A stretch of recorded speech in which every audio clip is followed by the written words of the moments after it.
Ya Rasulullah, Allahumma sholli ala sayyidina Muhammad wa ala ali Muhammad. Wa in tawallaw faqul hasbiyallahu la ilaha illa huwa alaihi tawakkaltu wa huwa rabbul arsyil azim. Kita melanjutkan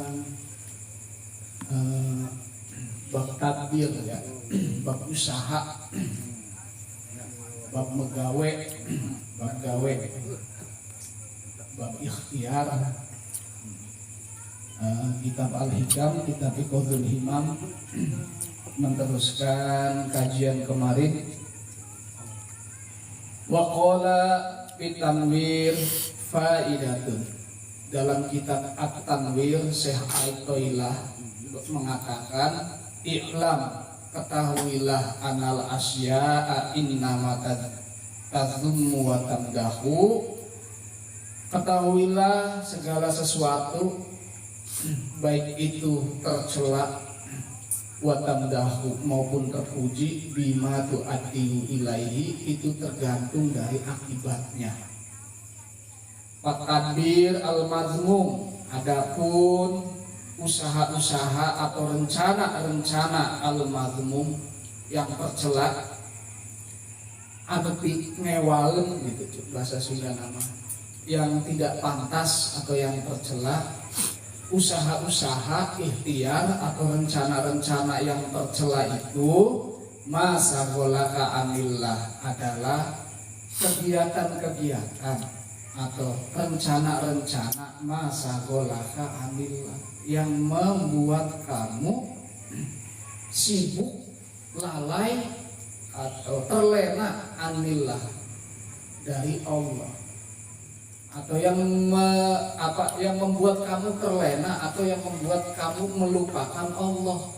Usaha-usaha, bisnis atau kegiatan-kegiatan yang membuat kamu terlena atau melupakan Allah Subhanahu wa taala.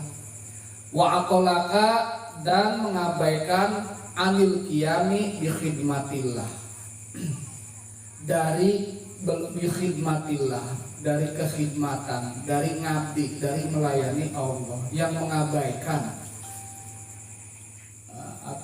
usaha-usaha pengabdianmu kepada Allah. Itulah kegiatan-kegiatan yang tercela.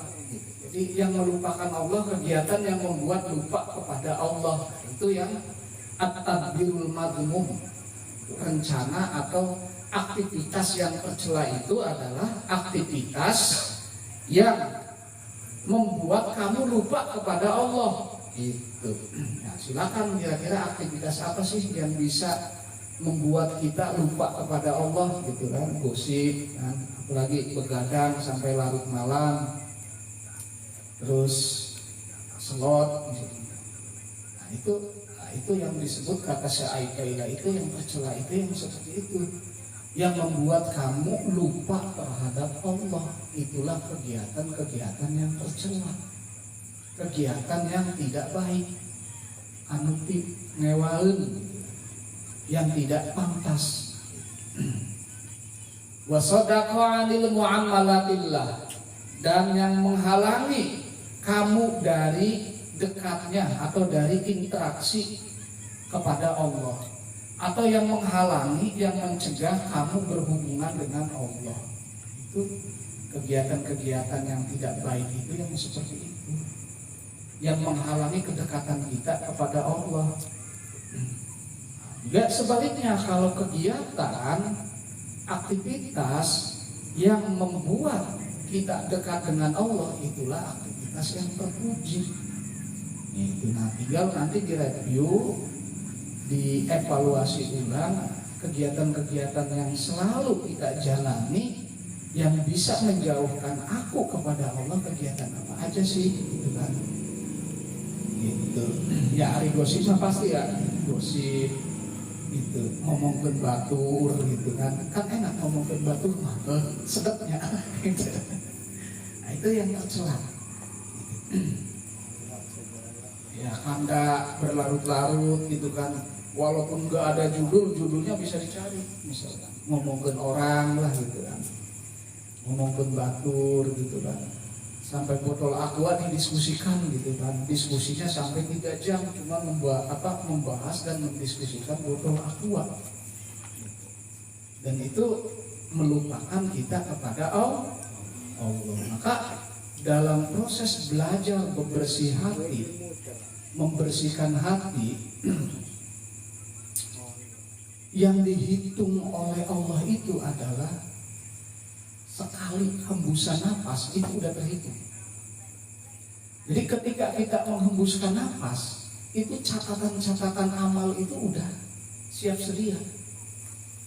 Misalkan per hari kita berapa kali menghembuskan nafas dan menarik nafas, itu udah dicatat. Itu. Ya. Misalkan kalau per hari berapa juta kali hembusan nafas atau berapa ratus ribu hembusan nafas, itu dicatat oleh Allah. Nah, hembusan nafas digunakan untuk apa? Apakah untuk kepentingan ibadah atau kepentingan yang lain yang menjauhi Allah? Itu. Jadi tiap hari banyak dosa apa banyak pahala kita ini kalau dihitung dari hembusan nafas? Nah, itu makanya zikir astagfirullahaladzim itu, ya itu jangan kebel, jangan diputus. Memohon ampun kepada Allah itu jangan diputus. Zikir istighfar itu, karena mungkin tiap hari kita ini banyak melupakan Allah.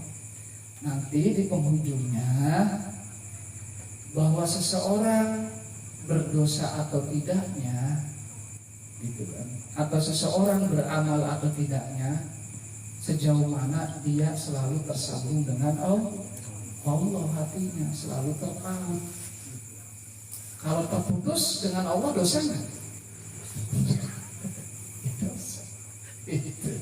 Nah, tinggal per hari berapa jam? 24 jam. Anggaplah tidur mah jangan dihitung ya, karena orang tidur itu nggak kena hukumnya. Bonus itu mah. Makanya dikenai hukum ketika bangun tidur. Kalau tidur mah nggak disuruh tidak dikenai sanksi hukum. Orang tidur sih dikenai sanksi hukum. Nah, ketika bangun tidur, berapa jam misalkan? 12 jam. Nah, dari 12 jam berapa menit, berapa detik? Nah, kita menghembuskan nafas berapa detik? Nah, itu ada catatan amalnya. Jadi kalau tiap lembar ini catatan amalnya min semua, nah, iya. Ketika diaudit sama malaikat, capek nggak malaikat? Anjir capek gitu. Langsung gede. Loba deui iya mah gitu. Gitu ya. Jadi nanti bahwa diri kita ini berdosa atau tidak, bagi orang yang sedang menjalani ilmu ruhani, ilmu tasawuf, itu diukur sejauh mana tiap hembusan nafas itu engkau terpaut dengan Allah atau tidak. Jadi nanti definisi dosa bukan kayak dosa-dosa ningal bujur batur gitu kan. Waalaikumsalam warahmatullahi wabarakatuh. Jadi itu mah dosa-dosa yang mudah, itu mah dosa-dosa yang bisa terdeteksi gampang. Mengukur dosa itu mah bujur batur ditinggal gitu kan, ningal mulus-mulus di FB, di YouTube, di TikTok, itu mah gampang. Nanti berdosa dan tidaknya seorang pejalan rohani, orang yang lagi belajar benar adalah sejauh mana tiap detik hatimu selalu tersambung dengan Allah. Gitu. Kalau terputus dengan Allah, ya itu dosa. Gitu. Ya, berat guys ya. Belajar rohani, belajar jadi orang benar, berat nggak ya? Sangat. Ya gitu. Wa takbirul mahmud. Sementara kegiatan-kegiatan atau rencana-rencana yang terpuji itu adalah huwallazi yu'addika ilal qurbi minallah, adalah kegiatan-kegiatan yang mendekatkan dirimu kepada Allah, wa yusiluka ila mardotilah, dan yang menyambungkan hatimu ila mardotilah, kepada keridhaan Allah. Allah. Nah itulah kegiatan terpuji. Terserah mau jualan bakso, mau nyalok, selama aktivitasmu bisa mendekatkan diri kepada Allah, itulah yang namanya aktivitas terpuji. Gitu. Mau ngomben gitu kan, terus ngelola sawah, budidaya ikan, selama itu diniatkan untuk ibadah, untuk pengabdian kepada Allah dan mendekatkan diri kepada Allah, itulah yang disebut tindakan atau aktivitas yang terpuji. Unzur bi qayyati kalam ma kama illa ma'arad, seperti diungkapkan dalam ungkapan lain, tak ada apa-apa di sana kecuali apa yang dikehendaki. Fatsruk humu maka wangkori,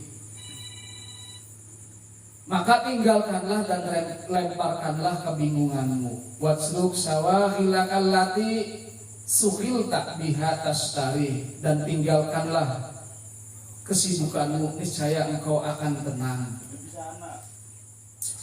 Wala makanal aham maka bitadbir wal ikhtiyar, kesungguhanmu bitadbir dalam menjalankan rencana, baik rencana bisnis, rencana kegiatan atau aktivitas, wal ikhtiyar, dan ikhtiarmu ya dulu alal intimasil basir, kesungguhanmu dalam menjalani aktivitas dan merancang rencana, wal ikhtiar, dan berbagai macam ikhtiar, ya dulu alal intimasil basir, itu adalah bukti bahwa mata hatimu masih tertutup.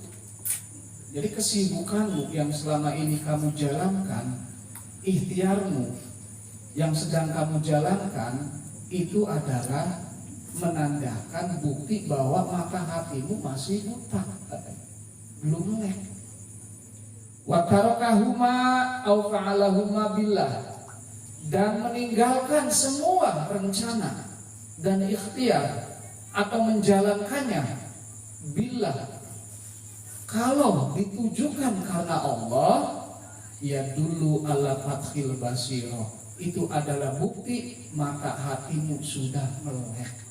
Gitu. Jadi kalau kita bisnis, cari duit, usaha, cari nafkah, selama diniatkan untuk mendekatkan diri kepada Allah, itu pertanda kita udah melek mata hatinya. Gitu. Nah kalau bisnisnya pengen dipuji orang, pengen popularitas, pengen terkenal, pengen dianggap hebat, pengen dapat jabatan, pangkat, dan lain sebagainya, hanya untuk mengagungkan diri sendiri, itu pertanda kamu itu masih buta mata hatinya. Kata saya Aitoilah, gitu ya. Jadi makanya ya setiap aktivitas kita, bangun tidur mau kerja, coba diprogram, diriset dengan niat, ya Allah, aku ingin kerja mencari nafkah semata-mata untuk mengabdi kepadamu, karena engkau telah menitipkan anak istri dalam kehidupanku, maka aku ingin cari nafkah. Itu maka turunkanlah rezeki yang sudah menjadi bagian anak istriku dan aku, yang sudah menjadi bagian. Karena semuanya dibagikan rezeki itu. Yabsutur rizqa wa yaqdir. Rezeki itu dibagi-bagi, wa yaqdir, sesuai dengan ukurannya. Gitu ya, kalau ukuran wajah-wajahnya nah wajah-wajah 50.000 gitu, gaya konglomerat, aing ngomong ratusan miliar gitu kan, rokok wae sebatang mentak ke Bandul gitu kan, ya tahu diri gitu, ukuran itu segitu.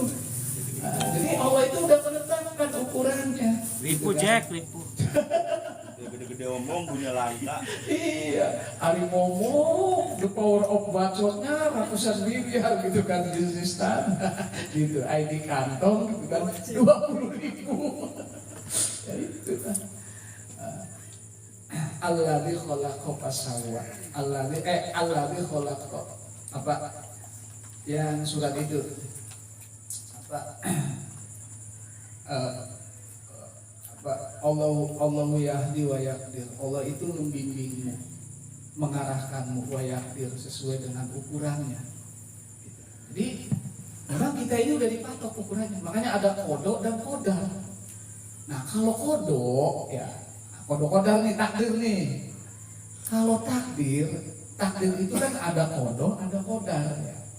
Kalau kodok itu keputusan, rancangan, udah dirancang di alam di lauh mahfuz itu, plannya itu udah dirancang sama Allah. Matinya hari ini, nikahnya dengan ini, rezekinya ini, terus sakitnya kapan itu udah dirancang. Nah itu kodok, keputusan, udah nggak bisa ditentukan. Sebelum dilahirkan itu udah dicetak alur mainnya, naskahnya, blueprintnya. Nah, ketika dilahirkan, baru takdir. Maka ada kodok, ada takdir. Contoh, kodoknya, templenya, ini rezekinya 10. Nah, takdirnya terserah. Mau dengan untuk 10 itu kan bisa 9 tambah 1, 10. 5 tambah 5 bisa 10. 7 tambah 3 10. 8 tambah 2 10. Yang penting 10. Caranya mana? Gitu. Kamu itu ditakdirkan misalkan kodoknya, keputusannya per tahun ini sekian rezekinya. Nah, silahkan caranya. Mau nyalok mangga. Nah, itu takdir. Nah, jadi takdir itu teknis. Ketika turun di dunia, nah itu takdir. Takdirnya terserah mau nyalok mangga. Mau jabatan ngelamar jadi RT, jadi aparat desa, kuli bikin KTP, mangga.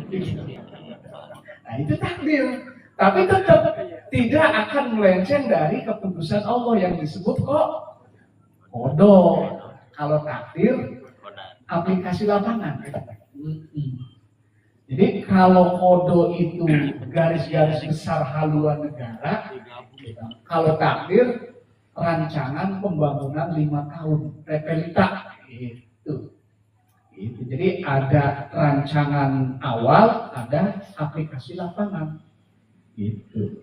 Ya walaupun misalkan kenal dengan pejabat, dengan ini, bisnisnya ini, tetap harusnya berpisah pada Gusti Allah, harusnya berantem ya berantem.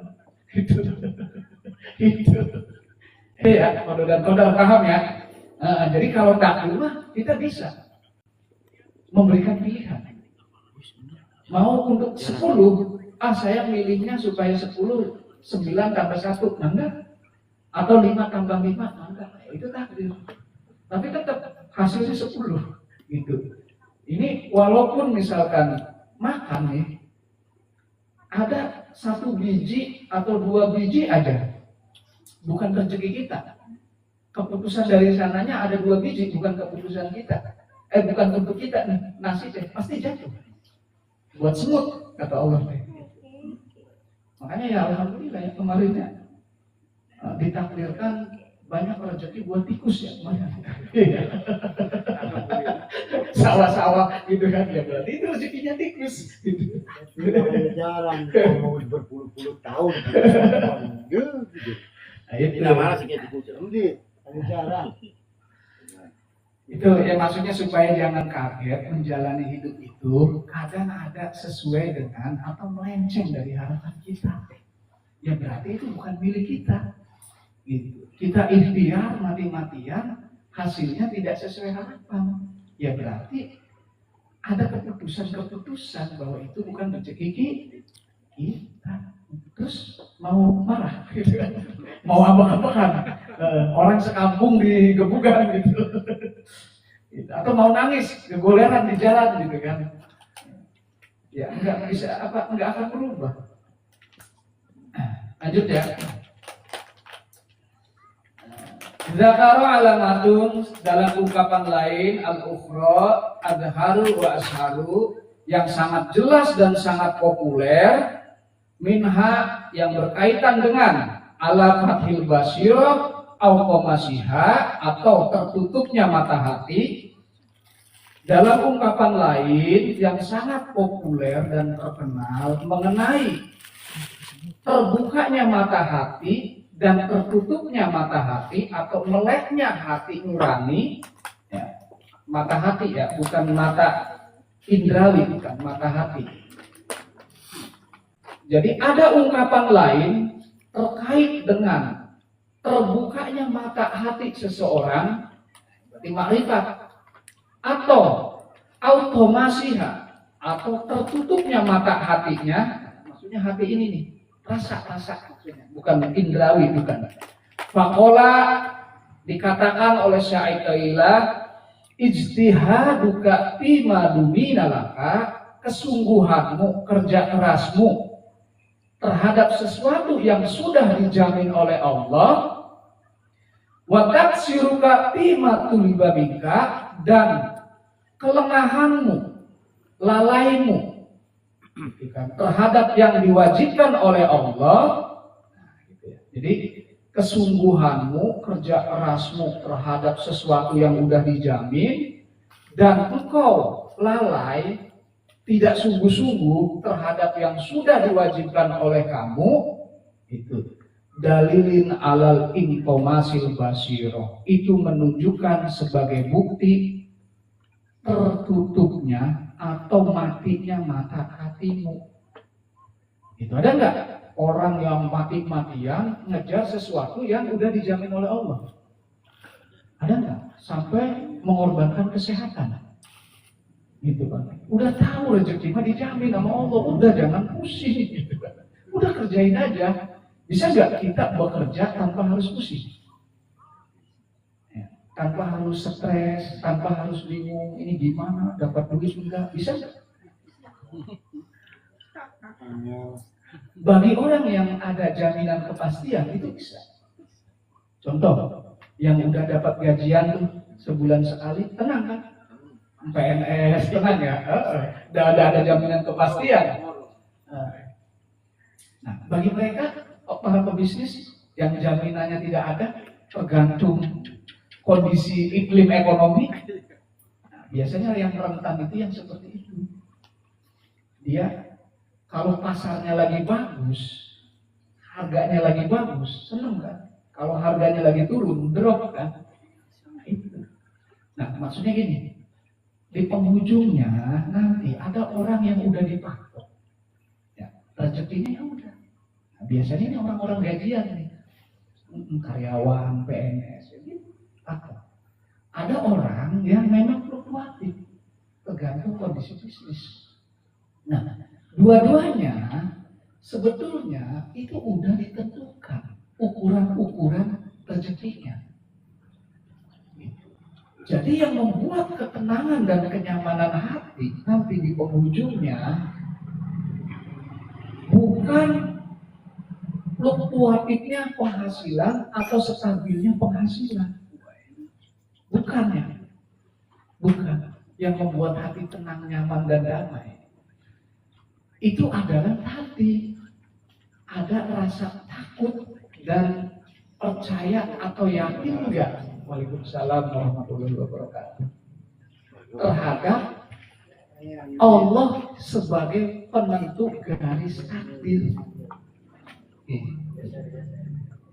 Nah, kalau orang sudah yakin bahwa Allah lah yang menentukan garis takdirmu, itu pasti akan mengalami ketenangan dan kenyamanan. Sebagai contoh begini, seorang anak kecil kenapa sih tidak pernah pusing? Kerjaannya dolan baik, ulin. Karena dia yakin dan mengetahui ada orang tua yang ngejamin dia mah. Coba anak kecil disimpan di hutan, tinggalkan ke orang tuanya, mewah nggak? Macan. Nah nanti kita juga selama kita belum mengenal Allah, belum yakin kepada Allah bahwa Allah lah yang menentukan garis takdir, maka selamanya akan mengalami rasa pusing dan stres. Karena tidak mengenal Allah sebagai Tuhan yang mengatur hidup. Kenapa sih orang naik pesawat, naik mobil bisa tidur lelap? Karena ada supirnya ya. Iya. Mamat supirnya Mamat barancok-ancok. Coba supirnya daya, mobilnya jalan sorangan, rumah kata. Kira-kira bisa saret, keringet kan? Ya sama. Selama kita belum mengenal supirnya siapa sih yang menyupiri ini kehidupan saya, siapa sih sutradaranya? Kok saya ujung-ujung muncul tanpa ada diskusi dulu? Slope di alam dunia, dilahirkan ke indungna iya, bapakna iya, tanpa dikasih formulir. Ini formulirnya ngisi sendiri, mau dilahirkan ke anaknya siapa gitu. Coba dikasih formulir, enggak isi sorangan cik malaikat. Milih kan, milih aja Donald Trump, Vladimir Putin gitu kan, bapak milih kan. Ya artinya kita dikasih pilihan tidak. Ya, di penghujungnya yang menentukan ketenangan dan kedamaian hidup nanti bukan urusan takdir atau ikhtiar, bukan, atau bukan berapa sawah yang kamu miliki, atau berapa ikan, gitu kan, ikan etong yang kamu miliki, tapi yang menentukan kedamaian hati dan kebahagiaan sejauh mana kita mengenal Allah. Itu kuncinya itu. Jadi selama belum kenal sama Allah, ya udah wajar. Megangin sirah wae mah wajar gitu. Ayo gitu. Karena kita belum mengenal Allah. Baru mengenal Allah lewat ya teori-teori, lewat pengajian, Allah yang menentukan takdir, Allah yang ngatur kita, tapi yakin enggak, mengalami enggak? Nah itu proses perjuangan yang kontinu, perjuangan yang terus-menerus untuk mengenal Allah itu panjang. Lebih ke mau belajar jadi bener mah gitu. Belajar sakti hanya 4 bulan ya cukup asal kuat puasa nah. Tapi belajar jadi orang benar, belajar sadar dan ma'rifat mengenal Allah, ya ini nggak ada batasnya. Terus berlapis-lapis dan itu melelahkan. Qalat dalam ungkapan lain al-ijtihadu fisai'in, kesungguhanmu, kerja keras itu adalah istifrawul juhdi, engkau mengerahkan segala upayamu, mengerahkan segala kesungguhanmu, wa qaqatu fitolabi, dalam dan kekuatanmu dalam mengejar atau meraih sesuatu. Wa taksir, sementara kelalaian, wa tafriqu wa tadyi' adalah pemborosan dan penyia-nyiaan. Jadi yang disebut ijtihad atau kesungguhan itu engkau mengerahkan segala upayamu dan segala kekuatanmu fitolabihi, dalam meraihnya, dalam usaha untuk mendapatkan sesuatu. Sementara menyia-nyiakan adalah katanya at-tafriqu wa tadyi', engkau melakukan pemborosan aktivitas, wa tadyi' dan menyia-nyiakan waktu. Itulah yang disebut engkau lalai. Tinggal coba hitung setelah bangun tidur sampai tidur lagi, berapa kesempatan waktu yang digunakan untuk kegiatan-kegiatan positif yang kita gunakan.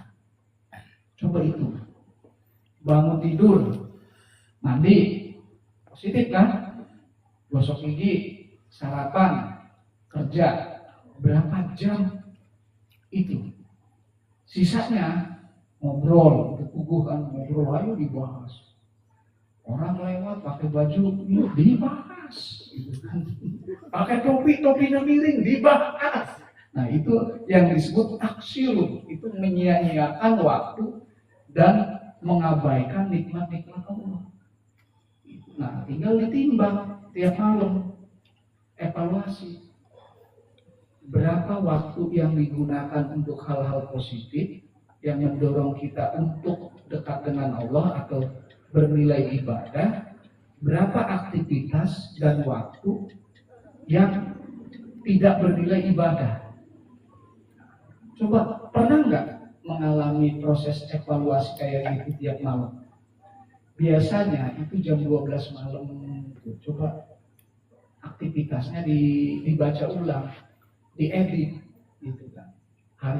Kemarin teh hari Sabtu bangun tidur teh menjalani ini. Oh pernah marah, tulis marah. Oh pernah kesel. Oh pernah memukul batur, ayo tulis. Terus kalau udah sering melakukan itu, lama-lama perilaku kita akan berubah. Oh ternyata pas ditimbang gitu kan, marah 10 kali per hari, sebel kasar laki 2 kali gitu kan. Terus ngomongin batur 2 jam gitu kan. Terus dievaluasi, tinggal diukur berapa yang maksiat, yang negatif, berapa yang positif.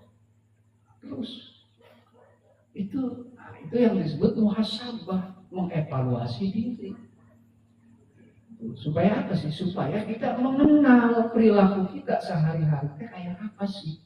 Gitu. Oh iya, ketemu dengan ini nih insan politik.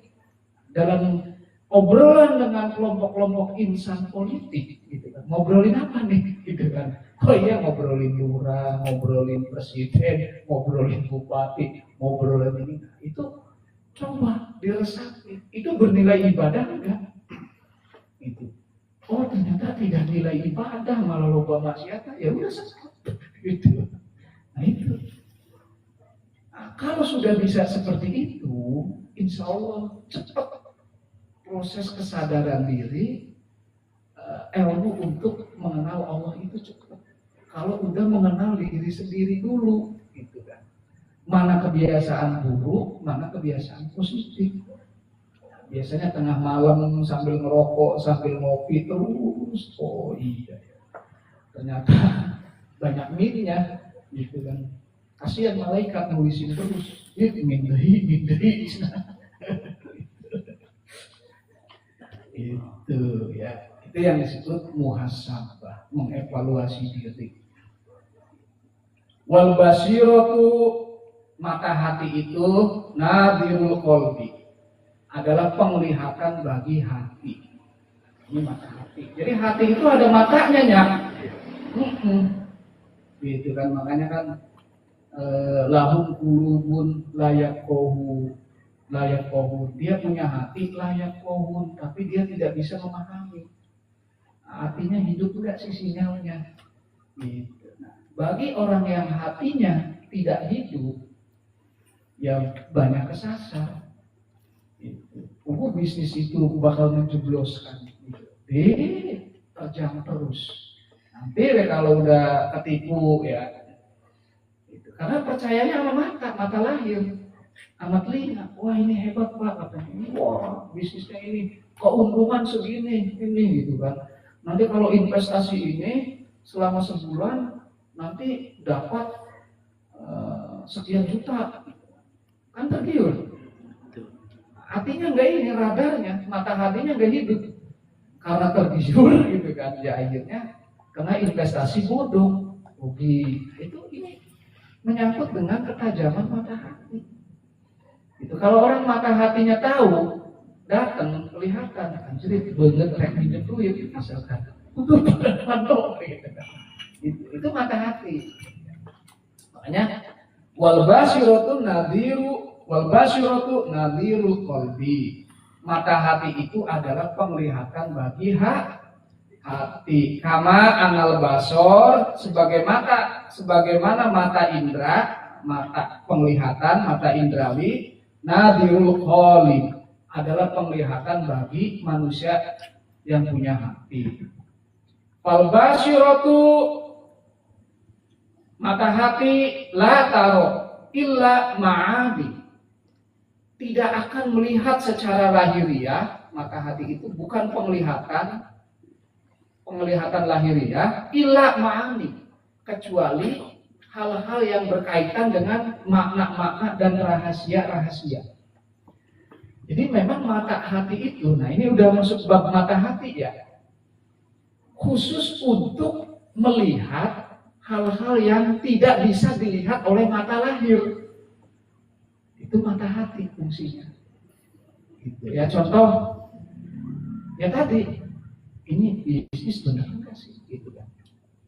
Ini kan kalau melihat dari mata lahir mah, dipotret-potret sambil dengan telinga lahir ya, anjir untung. Per bulan 30 juta tanpa potongan pajak. Tapi ketika dijalani, misalkan, investornya kabur. Itu. Nah, itu kan, nah itu pakai mata hati, gitu. Nah, contoh, nah ini kejadian nyata. Ada firasat mengatakan, Neng mah kayaknya itu jodoh jeung si Ayu. Ah jodoh Pak Yai, jodoh. Oh yang sok mangga. Pas mau tunangan, ya, si lelakinya selingkuh. Halus. Ketahuan sama dia. Akhirnya pecah tunangannya, tidak jadi. Berarti kan itu pakai mata hati. Malah nangis. Gitu. Calon suaminya selingkuh, dia malah nangis. Nah, kenapa nangis? Karena dia melihatnya pakai mata lah. Tapi kalau kata mata hati, Allah sengaja saking sayangnya kepada kamu, Allah menunjukkan kebobrokan calon suamimu, karena itu tidak cocok dengan si perempuan. Makanya dibukakan oleh Allah aib-aib. Mata hati mah pasti bilangnya seperti itu. Gitu. Tapi kalau dengan mata lahir dia nangis. Gitu. Karena calon suaminya selingkuh. Tapi kalau dengan mata hati, oh Allah itu membuka aibnya agar aku tidak jadi dengan si lelaki tersebut karena Allah sayang kepada kita. Nah, itulah yang disebut mata hati. Jadi khusus yang berkaitan dengan rahasia-rahasia dan makna. Kajian tasawuf 90% harus menggunakan mata hati. Harus menggunakan rasa, ngaji rasa. Itu kajian tasawuf. Tidak dengan logika. Kalau logika itu 5% lah. Bab pendahuluan kalau buku nih, buku ini ada 60 bab nih, Fathur Rabbani yang sering kita pelajari. Satu bab ya, ini khusus logika, pikiran. Sementara yang 59-nya itu dengan rasa, dengan mata hati. Kalau dengan logika pasti bertabrakan terus. Itu. Nah makanya kalau kadang berpikir gini ya, Indonesia tidak akan merdeka kalau orang mata hatinya, para leluhur-leluhur kita, mata hatinya tidak terbuka. Karena mata hatinya pada terbuka, maka Indonesia merdeka. Sebagai contoh ini, ku anfusakum wa ahlikum narun. Jaga dulu dirimu dan keluargamu. Nah, tapi ketika ingin memerdekakan Indonesia, banyak nggak orang yang berjihad, yang meninggalkan keluarganya? Banyak. Nah, itu dengan mata hati, bukan dengan logika. Kalau dengan logika, nah, aing kudu maut ngelawan Belanda, masih mending nyelamatkan diri dan keluarga. Tapi karena mata hatinya terbuka, ya saya harus berjuang demi anak cucu saya ke depan. Nah, kalau kalau dengan mata hati lihat tetangga nggak bisa makan, itu ikut nangis. Tapi kalau dengan logika, saya mementingkan keluarga dulu. Itu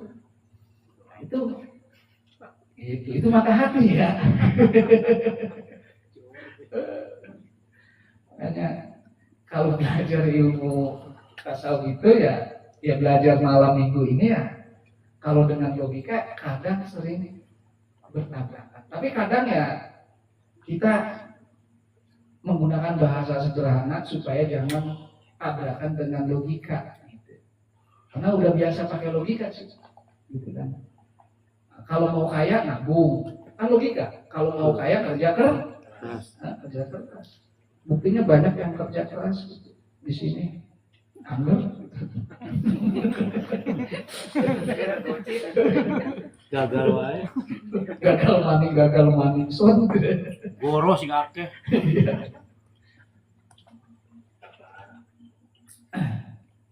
Lanjut.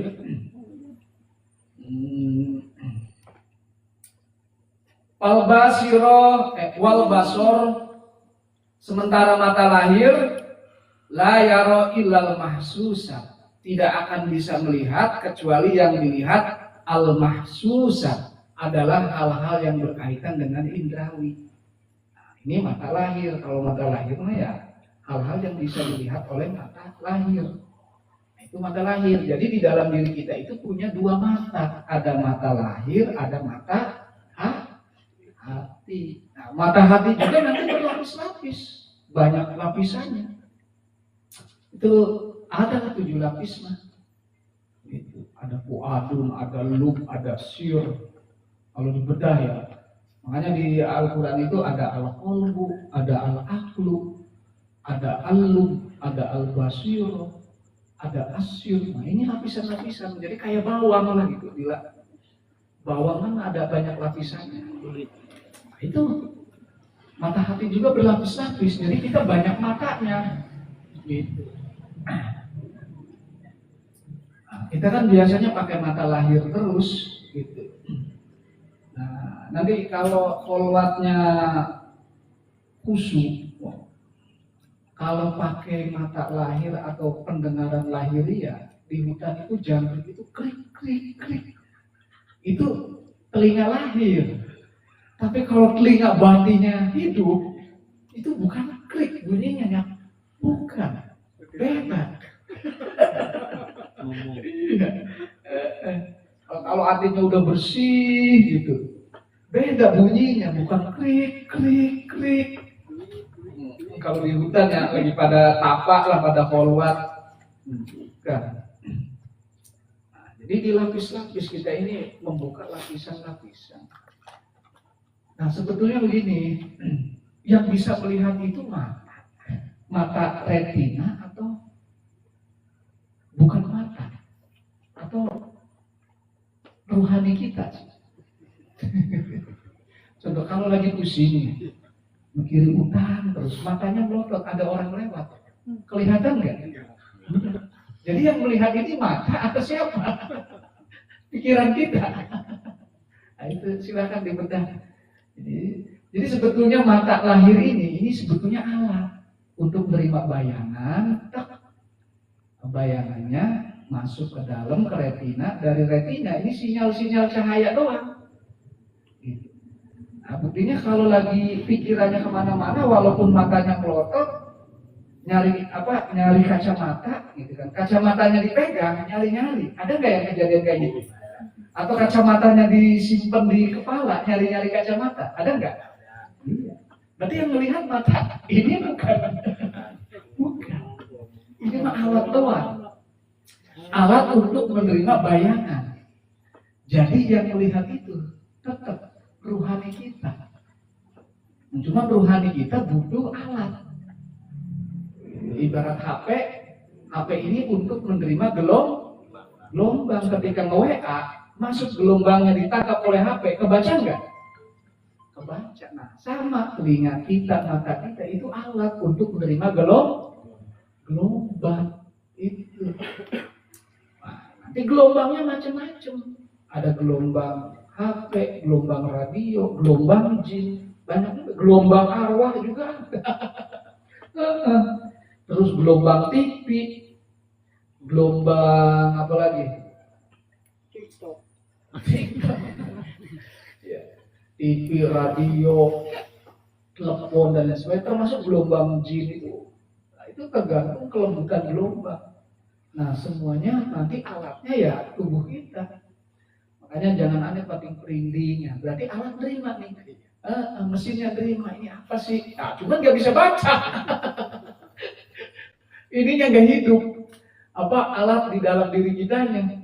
Cuman kerasanya peranda, perinding, pas dibaca bingung, gitu kan?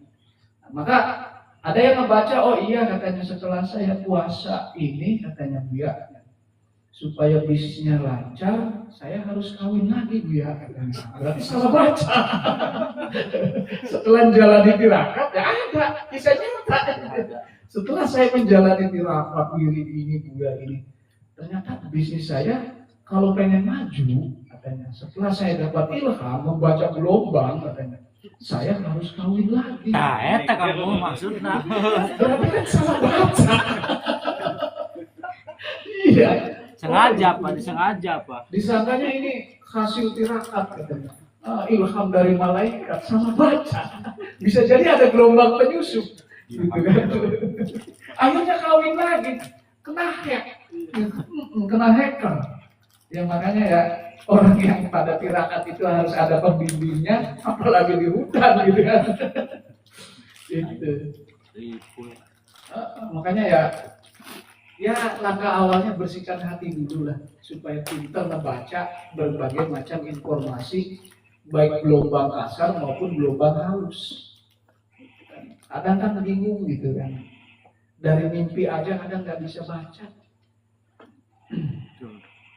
tafsir mimpi gitu. Ya makanya pernah uji coba sih gitu kan, zikir ya khobir dulu waktu ngedeteksi. Ini kan katanya si ini katanya nggak pulang-pulang, pasti ke perempuannya gitu. Coba amalin zikir ya khobir sekian. Ternyata kan mimpinya kan dikurung sama anjing hitam. Nah ini kan anjing hitam kan. Apa ini anjing hitam? Oh, kalau bacanya bener kan kebaca. Oh, anjing itu kan penjaga keamanan ya enggak? Ya berarti polisi. Pas diselidiki ya memang kena narkoba, ditangkap polisi. Nah itu mata hati kita gitu, dengan bantuan gelombang zikir gitu. Itu makanya tapi nanti di penghujungnya mata hati itu menentukan sebagai arah, sebagai panduan untuk kita mengenal sinyal-sinyal atau ilham-ilham dari Allah, termasuk menangkap ilmu-ilmu Allah. Itulah fungsinya mata hati atau ngaji rasa. Gitu. Ini yakin Bu ya, yakin katanya ini bahwa rezeki itu Allah yang ngatur. Saya yakin Bu ya. Tapi nggak dapat duit, stres terus. Katanya yakin gitu. Nah itu bukan mata hatinya. Itu mah teori gitu. Mata. Makanya ya belajar membuka mata hati itu tidak bisa dengan teori-teori, harus uji lapangan. Ada laboratoriumnya, gitu.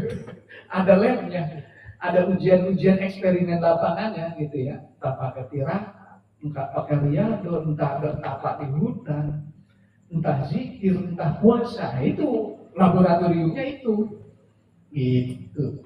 Entah meditasi, gitu. Itu laboratorium gitu, latihan-latihan membuka mata hati agar hatinya padam, gitu kan. Hatinya bercahaya. Ya ini mah hatinya numpuk gitu kan, sawah, hutan, terus apa lagi mantan yang mau kawin, terus apa lagi meja, tagihan ini, numpuk. Kira-kira mata hatinya nggak enggak? Ya susah. Poek guys mata hati. Gitu. Makanya ya langkah awalnya ya kosongkan. Gitu. dikosongkan dulu hatinya, dibongkarin. Nah, ibarat ruangan, buangin dulu, sapuin dulu, gitu kan, bersih, pakai pertobatan, taubat, pakai ibadah, bersihin puasa, zikir. Nah, kalau udah kosong, baru dipajang lukisan. Ini mah dibersihin pakai sapunya yang banyak debu. Pokok bebersih pakai sapu yang banyak debu.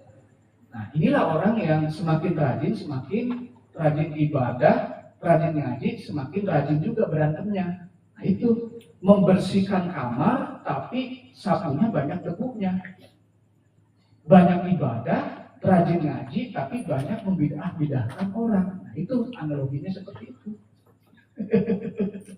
Jadi pura-pura bersih kan, sapunya sapu banyak lumpurnya untuk bersih. Gitu. Nah, itu ciri-ciri orang yang banyak ngaji, banyak ibadah, sholatnya jalan tapi berantem terus. Gitu.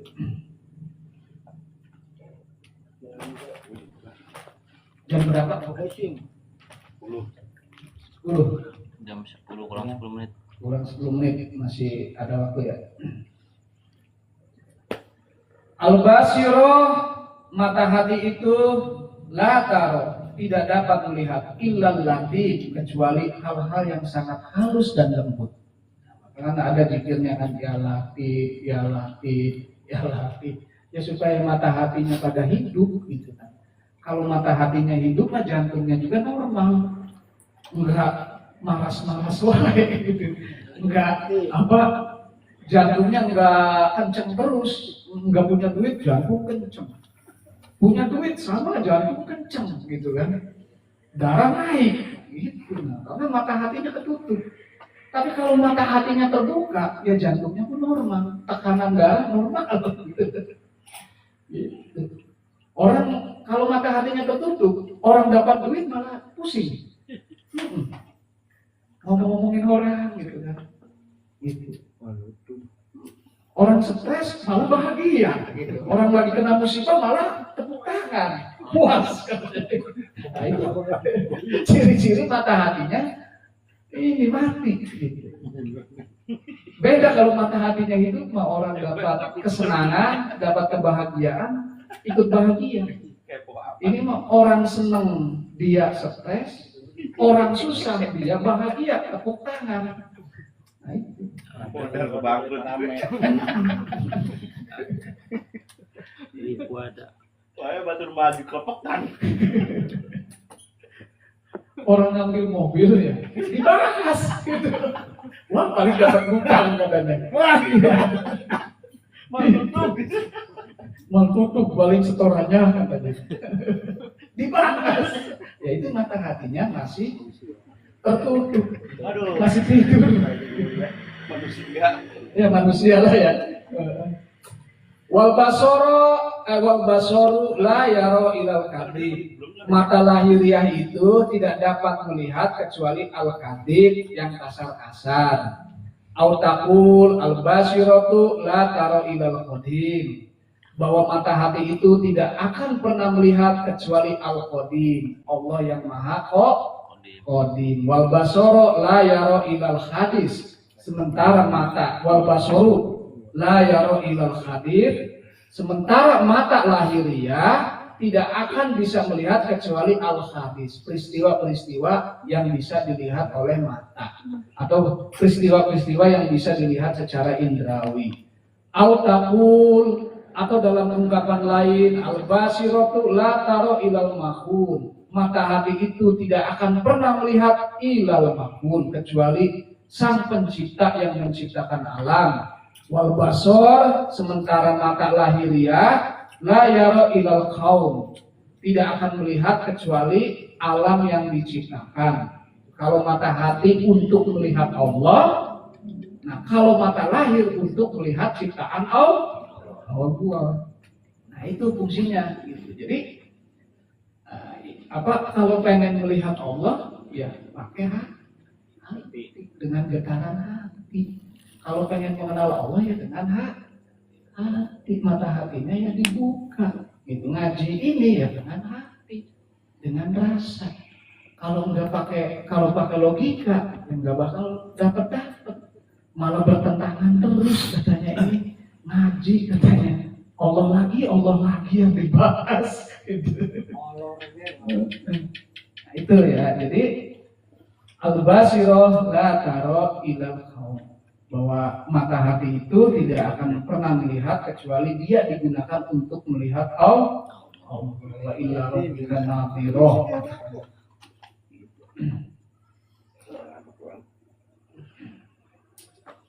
Fa idza aradallah fathul basirah, apabila Allah menginginkan seseorang hambanya fathul basirah, fathul basirah, untuk mata hatinya dibuka atau mata hatinya terbuka. Apabila Allah menginginkan hambanya mata hatinya dibuka, ciri-cirinya ya, asghalahu fidhahir, maka dia akan sibuk zohirnya bi khidmatihi, dalam mengabdi kepada Allah. Jadi ciri-ciri orang yang mata hatinya udah terbuka, dia akan sibuk untuk mengabdi kepada Allah. Tinggal coba dibaca, kita ngabdinya mengagungkan Allah apa mengagungkan diri kita? Nah, tinggal dibaca. Enggak. Kalau tiap hari hanya mengagungkan diri kita, ya berarti Gusti Allahnya diri sendiri. Berarti nyembah diri sendiri. Tapi kalau tiap hari kerja kita cari nafkah semuanya atas mengabdi untuk Allah, itu baru orang yang mata hatinya terbuka. Wabil batin, dan di dalam hatinya bimahabbatihi, semuanya rasa cinta kepada Allah. Inilah ciri-ciri orang yang kata Syaikhulah mata hatinya sudah terbuka.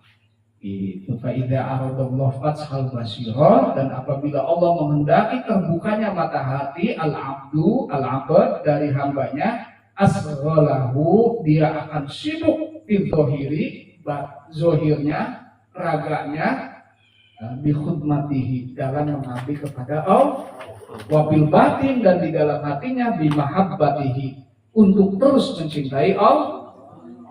Fakullama, setiap kali azamas mahabbah, bertambah kuat, bertambah besar al-mahabbah fil batin, rasa cintanya di dalam hati, wal khidmah, dan mengabdi fil zahir, di dalam zahirnya, qawiyun nurul basirah, maka mata hatinya akan bertambah kuat.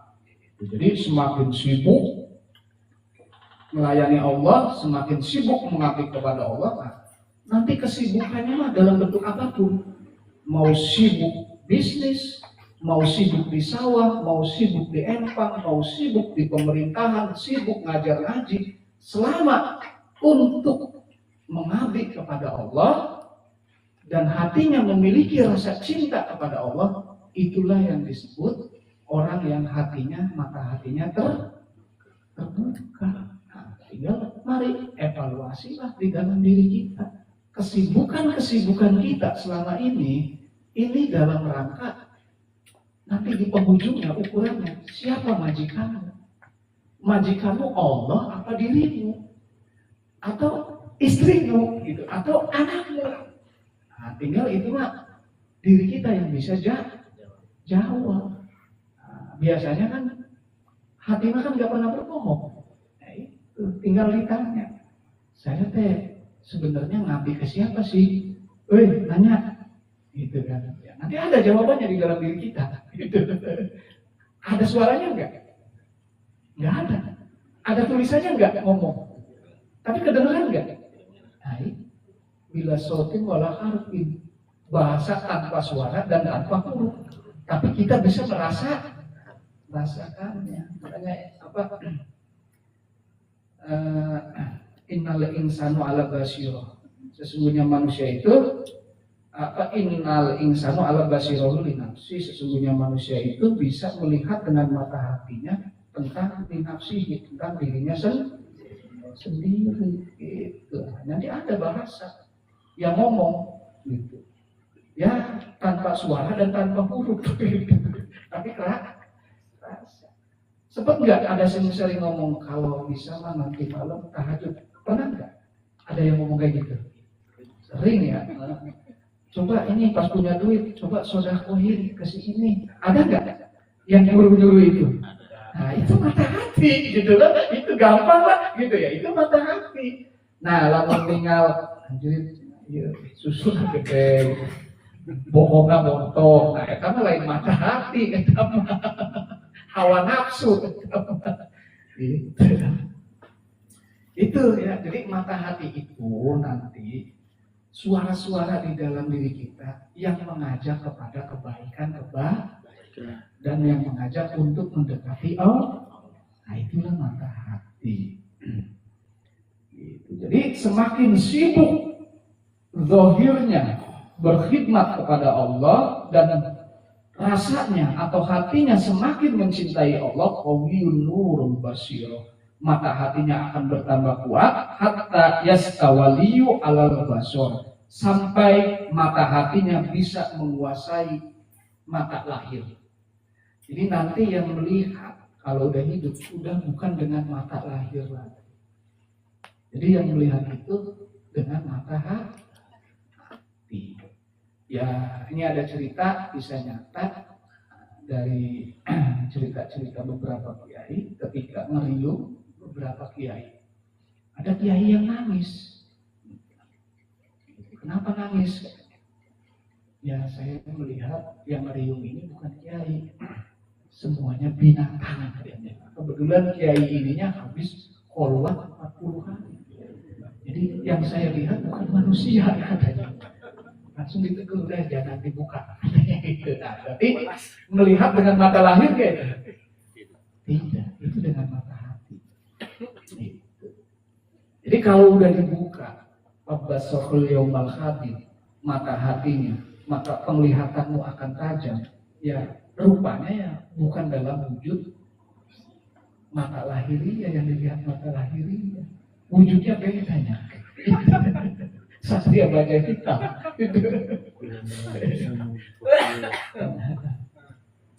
Fayahibu nurul basor, maka mata lahirnya akan lenyap di nurul basiro, di dalam pandangan atau cahaya mata hati.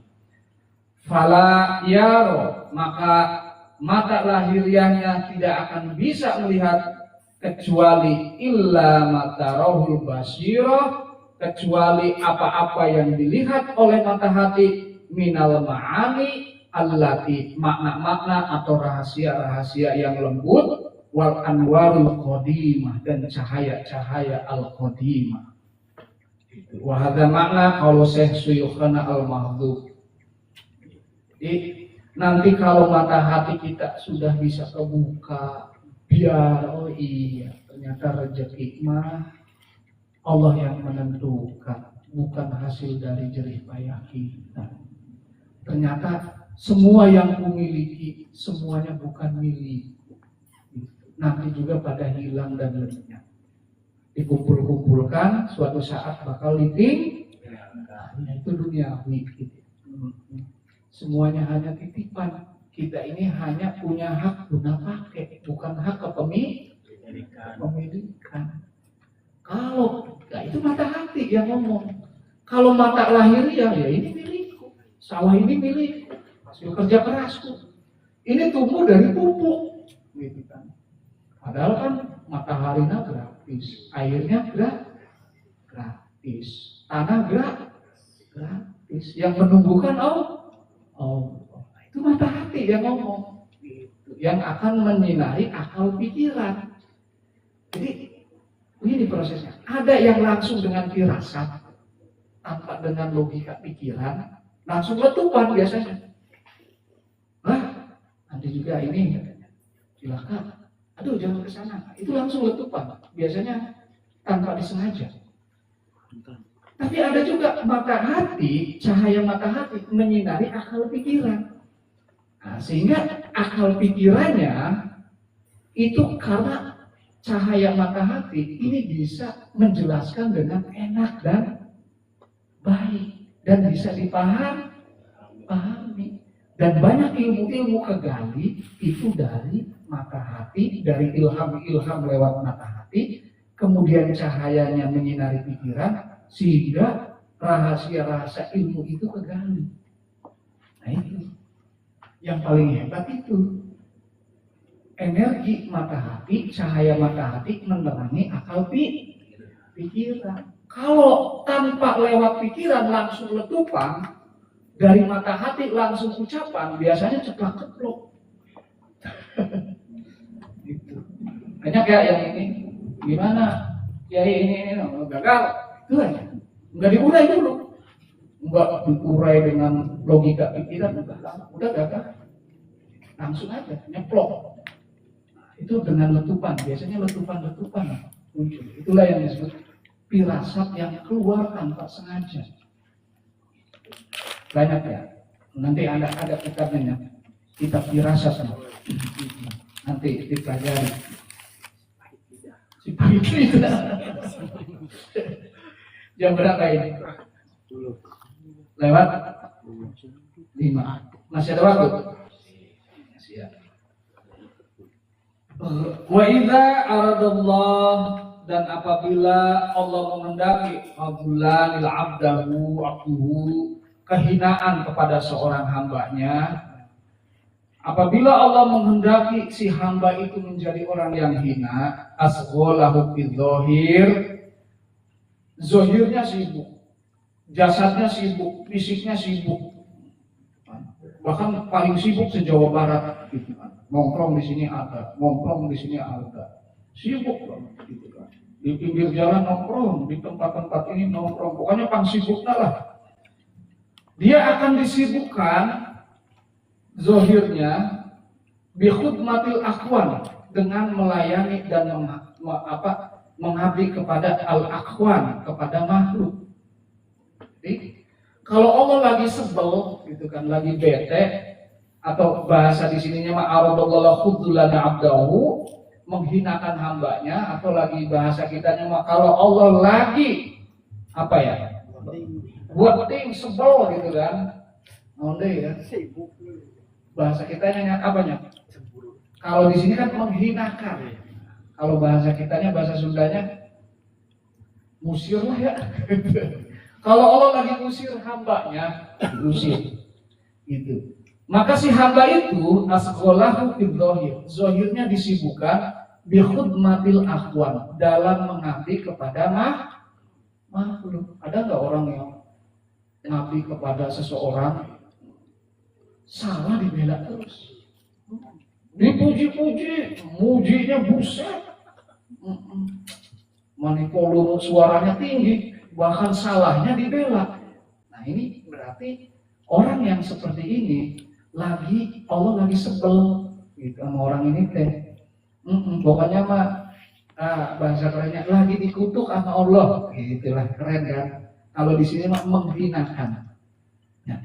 Jadi kalau Allah lagi ngutuk hambanya, maka si hamba itu akan sibuk melayani makhluk. Wafil batini bimahabbatiha, dan di dalam hatinya sangat mencintai si makhluk tersebut. Pokoknya salahnya dibela, gobloknya dibela, apa-apanya dibela. Bahkan untuk membela si makhluk, anak istrinya dikorbankan. Ada nggak?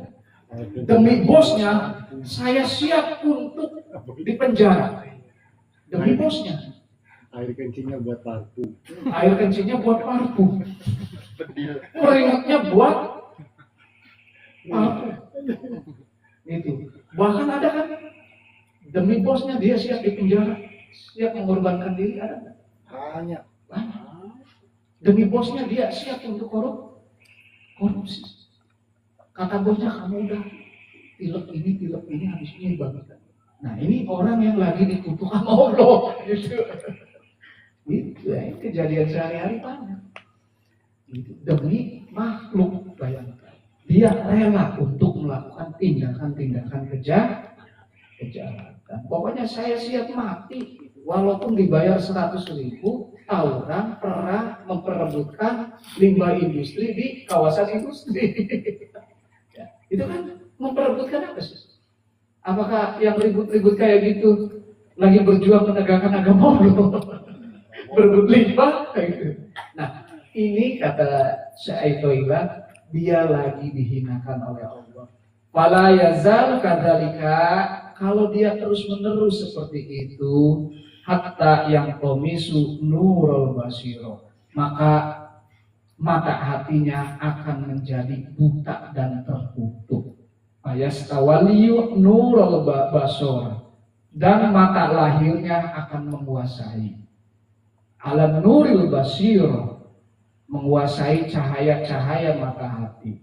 Jadi kalau terus-terusan seperti itu, kamu ngabdi kepada makhluk, mencintai makhluk, bahkan ngebela makhluk, baik benar atau salahnya, bahkan salahnya dibela, maka mata hatimu akan tertutup. Yang menguasai hanya mata lahir. Gitu, gara-gara ngebela mati-matian terhadap makhluk. Fala yaro ilal his, maka engkau sudah tidak bisa melihat lagi ilal his, kecuali hal-hal yang berkaitan dengan indrawi. Jadi sudah mata hatinya mati. Gitu. Hati nuraninya mati. Anak sendiri juga pasti diperkosa. Nah, itu orang yang mata hatinya mati. Gitu. Duit pemajikannya dicopet. Gitu. Bukan duit gitu kan. Pemajikan nama hanya sisa-sisaan. Buk gede nama dipakai ulit. Nah, eta mata hatinya mati ya. Contoh-contohnya yang sederhana aja lah gitu ya. Wala yakhdimu ilal khis, dan mereka tidak akan mengabdi kecuali kepada yang bisa dilihat oleh mata.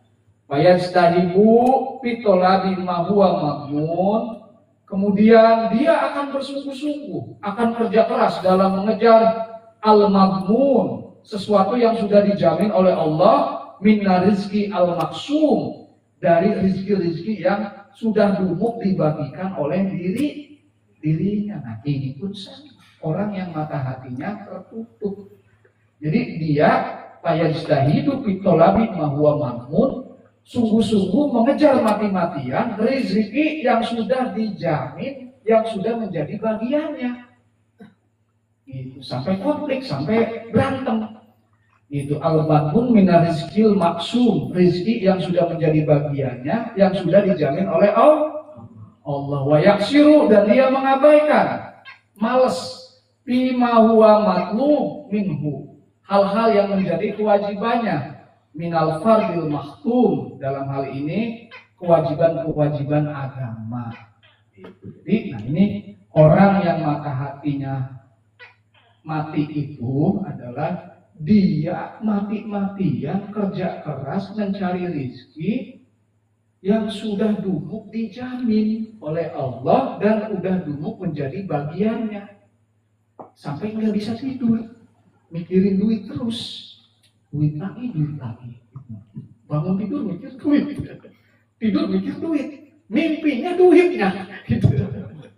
Itu padahal itu udah dijamin sama Allah. Walau kana badalul ijtihad, seandainya puncak dari kerja keras adalah istighraqan, ketekunan, wa badalul taksir, dan puncak dari kelalaian tarkan adalah meninggalkan, lakana badalul khomis, maka sejatinya puncak dari matinya mata hati al-umyun adalah butanya mata hati. Wahwa kufur, dia itulah yang disebut kufur, kafir.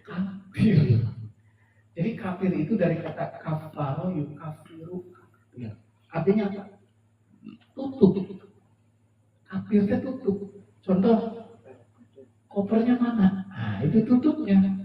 Gitu. Kalau koper boy, sampul ini kan penutup buku. Jadi makna kafir itu menutup.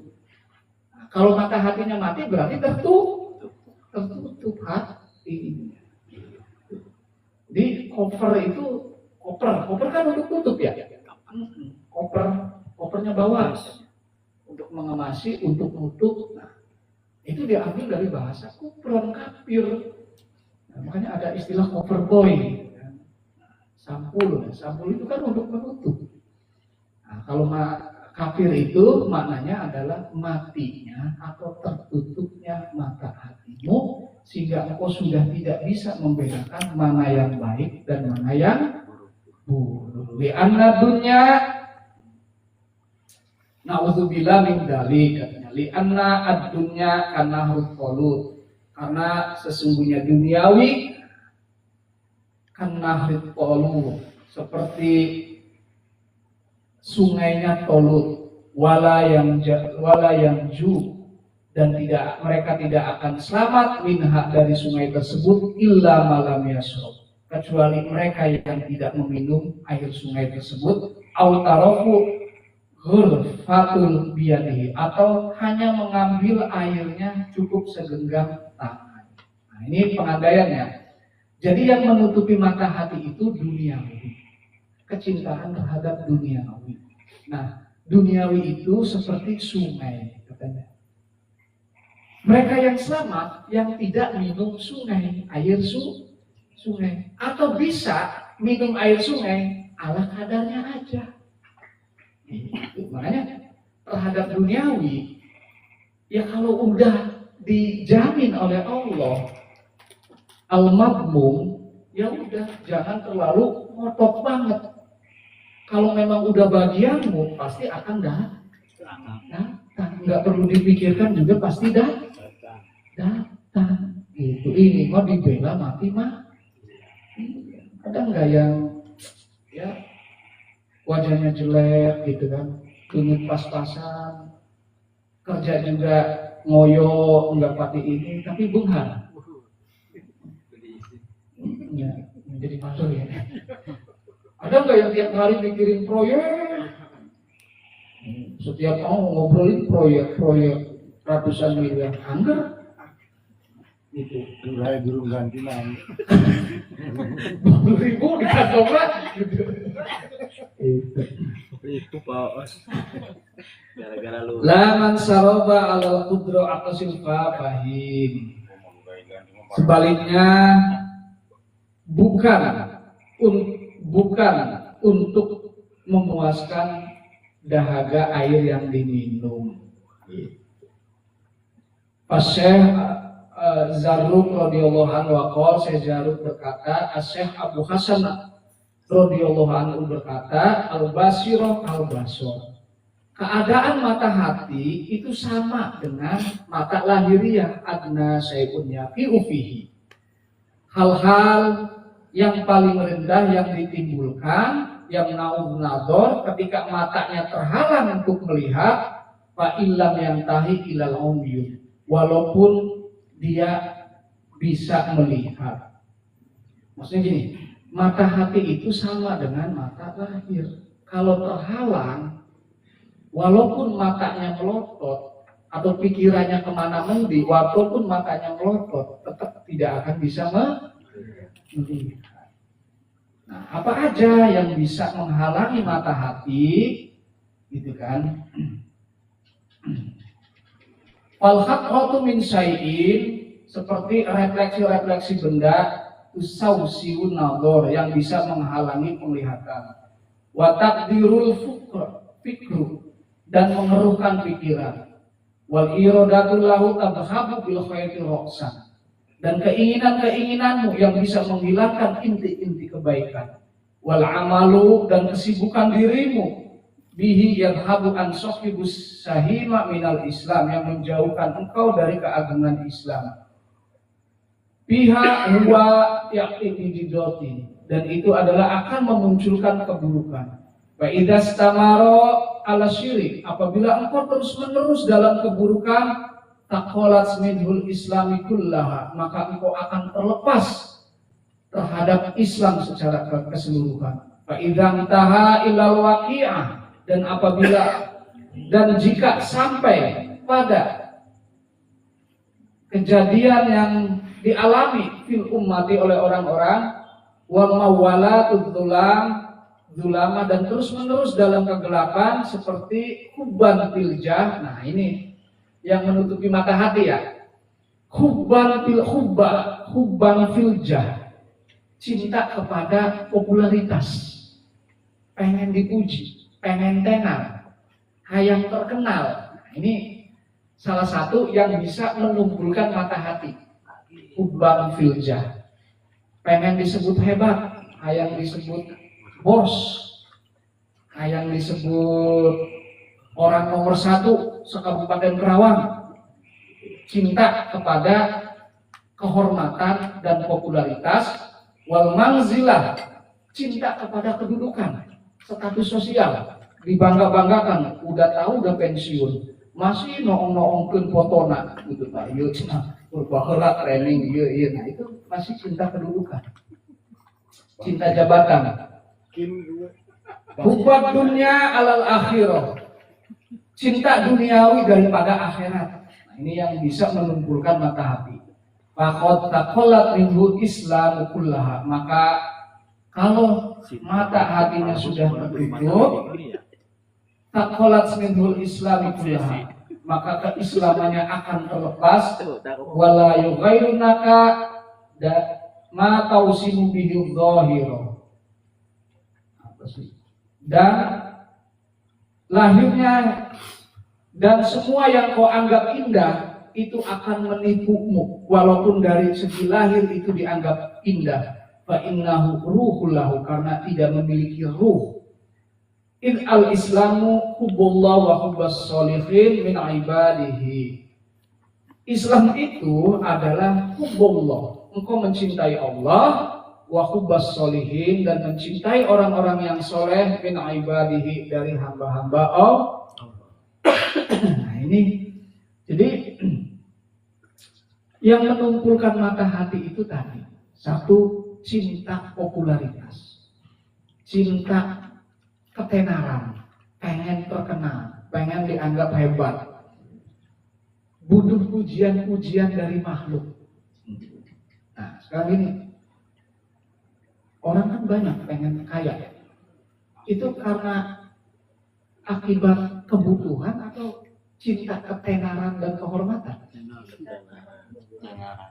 Ketenaran dan kehormatan, pengakuan dari makhluk. Nah, itu bisa mengumpulkan mata hati. Harus sampai ya Cinta orang ini Bang J. Wahubba, nah lagi ya, wahubba manzilah, kedudukan, jabatan, ketua 1, ketua 2, Mencret. panglima 1, panglima 5, gitu kan. Wah, kedudukan. Gitu. Udah pensiunnya sok dibawa-bawa biasanya. Nah, terakhir ya, hubbad dunya alal akhirah, lebih mencintai urusan duniawi daripada urusan ukhrawi. Nah itu coba bertanya dalam diri sendiri, kita masih butuh nggak sih ujian dari manusia? Masih butuh nggak pengakuan dari makhluk? Nanti di penghujungnya ya, ini kesimpulannya, seseorang yang hatinya udah bersih, mata hatinya sudah terkelupas, amat, final, finish, ya, udah, pokoknya udah finish lah, udah nyampe nih, mata hatinya udah kebuka, hatinya udah bersih. Kalau batu koral dengan emas nilainya sama, berarti dia hatinya udah bersih. Itu ciri-cirinya. Atau kalau tenggelek ayam, tai ayam dengan intan berlian nilainya sama, itu berarti dia hatinya udah bersih. Itu ciri-ciri orang yang hatinya udah bersih, plong amat, lulus. Antara emas dengan kerikil dengan tai ayam nilainya sama, itu baru dikatakan hatinya udah bersih. Mungkin hanya itu. Wallahul muwaffiq ila aqwamit thoriq. Wassalamualaikum warahmatullahi wabarakatuh. Jadi setelah ketua 2 satu lantai ya. Harus menggerakkan apa? Harus bisa menyamakan antara Black aja. Duniawi gue mah, duniawi. Enggak, kalau ada pertanyaan yang nggak ngerti Paham.